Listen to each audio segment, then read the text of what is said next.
దేవుడు నిన్ను ఆశీర్వాదపు అంచులలోనికి తీసుకెళ్తాడు. ఆయన ఒక్కొక్క మెట్టు నిన్ను ఎక్కిస్తా ఉంటాడు. ఆయనే నీ శక్తి చేత నువ్వు ఏది చేయలేవు.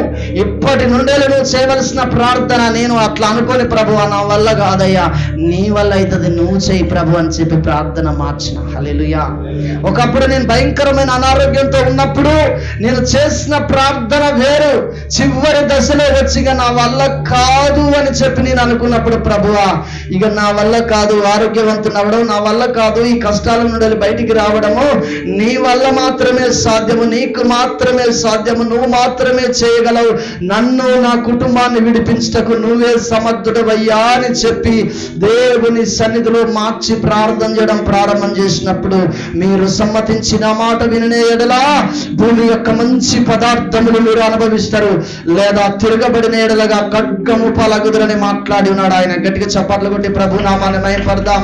దేవుని సన్నిధిలో సాక్ష్యంగా నమస్కారము చేసి, ప్రభువా నీ మాట వింటాను, చెప్పింది చేస్తా, నా శక్తి చేత నా బలము చేత నా కుటుంబాన్ని పోషించుకోవాలని, నా భార్యను నా పిల్లల్ని పోషించుకొని ఒక పేరు తెచ్చుకోవాలని, గొప్ప వ్యక్తి కావాలని, ఇతరులకు చేయి చాపకూడదని, నేను ఎంతో నేను అవమానం పాలు కాకూడదని, నేను అన్యాయం పాలు కాకూడదని, నా పిల్లల్ని నా భార్యను దరిద్ర స్థితిలో ఉంచకూడదని, నా బలముతో నా శక్తితో ఇంతకాలము చేసుకొని ఇక కుప్ప కూడబెట్టుకున్నా కానీ ఈ కుప్ప అంతా చెదిరిపోయింది.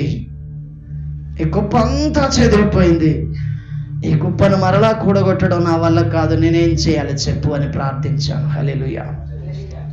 మెల్లనైన స్వరముతో నాతో మాట్లాడి,